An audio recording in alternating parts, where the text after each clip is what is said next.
जय हिंद। अब देखिए 12th केमिस्ट्री में चल रहा था आपका सॉलिड स्टेट फर्स्ट चैप्टर।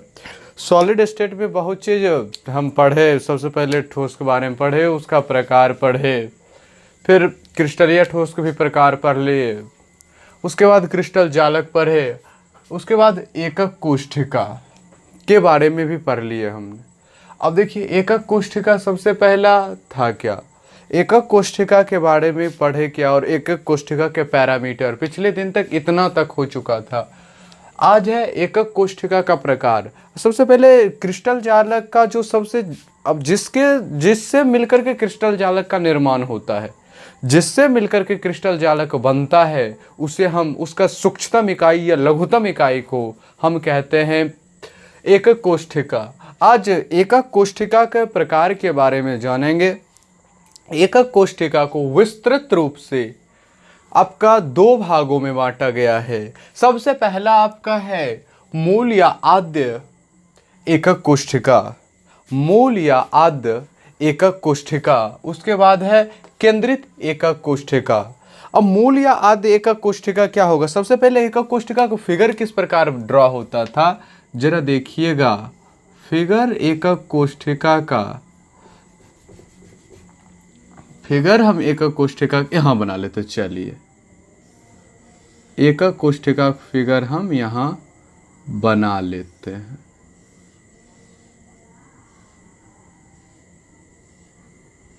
ये हुआ, क्या हुआ? एकक कोष्ठिका हुआ।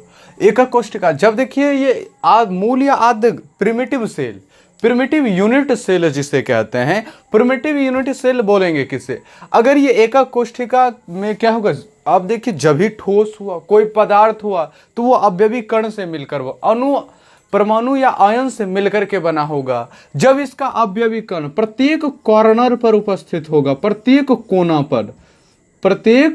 कोना पर उपस्थित होगा, प्रत्येक कोना पर जब उपस्थित होगा, तो इस प्रकार के एकक कोष्ठिका को हम मूल या आद्य एकक कोष्ठिका कहते हैं, प्रिमिटिव यूनिट सेल कहते हैं। प्रिमिटिव यूनिट सेल में क्या होता है कि एकक कोष्ठिका जो यूनिट सेल है, यूनिट सेल में जो आपका अवयवी कण है, अवयवी कण प्रत्येक मतलब every corner, each corner present, मतलब जितना प्रत्येक कॉर्नर पर प्रेजेंट होता है। अब देखिए सभी कॉर्नर पर क्या है, प्रेजेंट है अवयवी कण।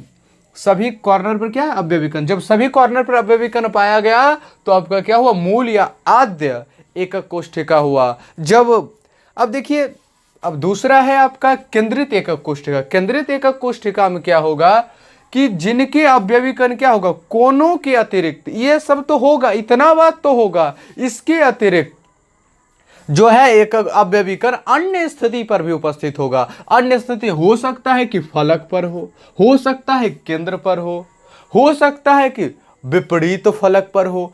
जब देखिए केंद्र के अलावा भी कहीं अवयवी कण उपस्थित होता है तो इस प्रकार के एकक कोष्ठिका को हम क्या बोलते हैं जी, केंद्रित एकक कोष्ठिका कहते हैं। केंद्रित एकक कोष्ठिका, जैसे ये एकक कोष्ठिका आपका क्या है, ये जी एकक कोष्ठिका हम छोटा सा बना रहे हैं सिर्फ समझने के लिए। अब वो हुआ, ये कॉर्नर है, यहाँ पर भी होगा, यहाँ पर ये सारा जगह क्या होगा, एकक कोष्ठिका का क्या अवयवी कण प्रेजेंट होगा, उपस्थित होगा। और जब इसके अलावा, ये कॉर्नर के अलावा अगर ये केंद्र पर उपस्थित हो सकता है या विपरीत तो फलक पर उपस्थित हो सकता है। जब इस अलग अलग देखिए अलग अलग जगहों पर क्या होता है जी, जब उपस्थित होता है इसका अवयवी कण अलग अलग पाया जाता है। अनेक स्थिति जैसे कॉर्नर के अलावा दूसरे जगह पर अगर पाया गया तो इस प्रकार के एकक कोष्ठिका को सेंटर्ड यूनिट सेल कहते हैं। अब देखिए सेंटर्ड यूनिट सेल क्या है जी, तीन प्रकार का है। सबसे पहला है कि अंतः केंद्रित एकक कोष्ठिका जिसको बॉडी सेंटर्ड यूनिट सेल कहते हैं। दूसरा है फलक केंद्रित एकक कोष्ठिका जिसे फेस सेंटर्ड यूनिट सेल कहते हैं। तीसरा है अंत केंद्रित एकक कोष्ठिका जिसे एंड सेंटर्ड यूनिट सेल कहते हैं।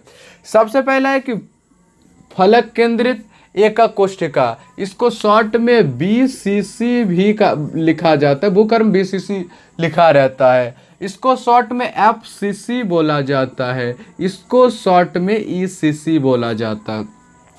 आज हमने क्या जाना, सबसे पहले एकक कोष्ठिका का कितना है, मुख्य रूप से विस्तृत रूप से दो भागों में बांटा गया है। वो सबसे पहला भाग आपका क्या है जी, सबसे पहला था मूल या आद्य एकक कोष्ठिका, वैसी एकक कोष्ठिका जिनकी अव्यवीकरण, अब देखिए एकक कोष्ठिका के प्रत्येक कॉर्नर पर उपस्थित होगा, प्रत्येक कॉर्नर पर जब अव्यवीकरण उपस्थित होगा तो इस प्रकार के एकक कोष्ठिका को हम क्या बोलेंगे जी, मूल या आद्य एकक कोष्ठिका बोलेंगे। अब दूसरा था जी केंद्रित एकक कोष्ठिका, वैसा एकक कोष्ठिका जिनके अव्यवीकरण कॉर्नर के अलावा, कोनों के अलावा, अब देखिए अन्य स्थितियों, एकक कोष्ठिका के अन्य स्थितियों पर भी उपस्थित होता है।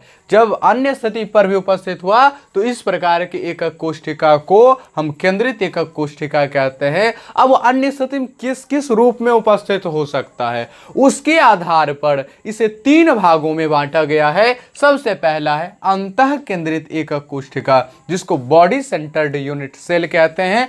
दूसरा है फलक केंद्रित एकक कोष्ठिका, जिसे हम क्या बोलते हैं, फेस सेंटर्ड यूनिट सेल या फिर FCC कहते हैं। तीसरा है अंत्य केंद्रित एकक कोष्ठिका, एंड सेंटर्ड यूनिट सेल या फिर ECC कहते हैं।